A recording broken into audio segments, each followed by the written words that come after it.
basically the barnyard containing the maple syrup, if you will, he ends up hanging himself. And Cheryl and Penelope are pointing to the police and the sheriff that we found him in there, go over there. But then here's the thing. Did he hang himself out of guilt? Because this is where the mystery comes in. It's like, why would he kill himself? Did he kill himself out of guilt because his family guilt-rid him? Basically, his family, his mom and his daughter, made him feel guilty for what he did? Or did Cheryl and Penelope kill him himself and then make it look like a suicide? We don't know. We don't know. Because I don't know if we see we don't know if it's the sheriff's gun that's hanging right there, if it's the sheriff's gun that we see sort of in a shot when they go close up to one of the barrels that's open, because one of the barrels that's open exposes the fact that, shows us that it's not maple syrup in the barrels, it's drugs. It is actually drugs in the barrel and not maple syrup. But again, we see this gun like right in front of it, and we don't know if that's the sheriff's gun. We assume it's the sheriff's gun, because then it turns to him and he notices, because after it goes out of focus and focuses on what's out of the barrel, again we see the drugs, and then it focuses back on the sheriff like, wait a minute, what the heck? You know, what is this?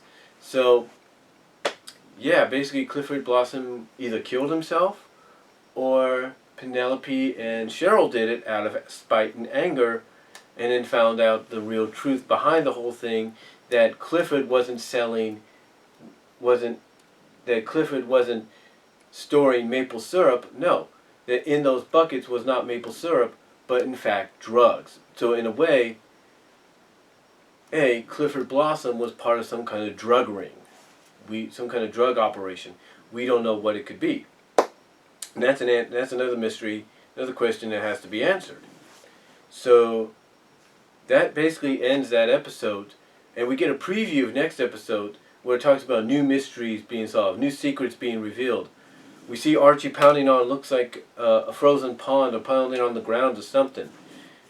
We see a person holding up Pop Tates, trying to rob Pop Tates.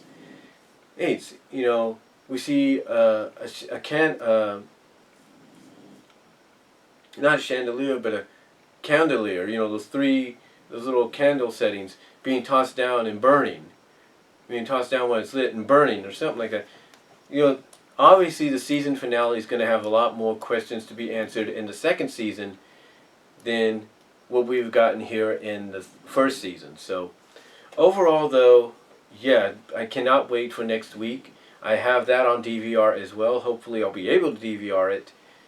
And really, that's all I can say about The Anatomy of a Murder. First time I've watched Riverdale full on through, and I have to say that what everybody has said about it is true. It is a good show. It really gets you thinking, really gets you going. I mean, I admit when I did my top 3 suspects, I didn't put the Blossoms in there because I'm thinking, okay, obviously they care too much about the son, but apparently there was something more to Clifford Blossom than meets the eye. And then here's the question. Okay? Was Clifford Blossom the one that killed the great-grandpa? We don't know. It could have been the brother, but again, we don't know that either. But, yeah, a lot of stuff was tied up finally. Some things tied up, some loose ends tied up, but there were more answers. Along with some of the loose ends being tied up, we got a little bit more questions that need to be answered. And like I said, did Clifford off himself, or was Cheryl and Penelope involved? We don't know.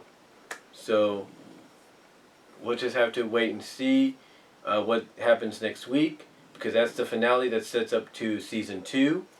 You know, what is going on. We'll just have to wait and see. But that's my review of Riverdale, chapter 12, episode 12, Anatomy of a Murder. My first time seeing it, I have to give it a grade A+ on it. I liked it, got me intrigued, got me interested, and again, I will agree that they did a great job taking these wholesome characters that we're used to and putting them into this setting. So I liked it, I enjoyed it, and can't wait to see what they have in store for next week. And that's all I'm going to say. So let me know what you guys think, and I'll talk to y'all later.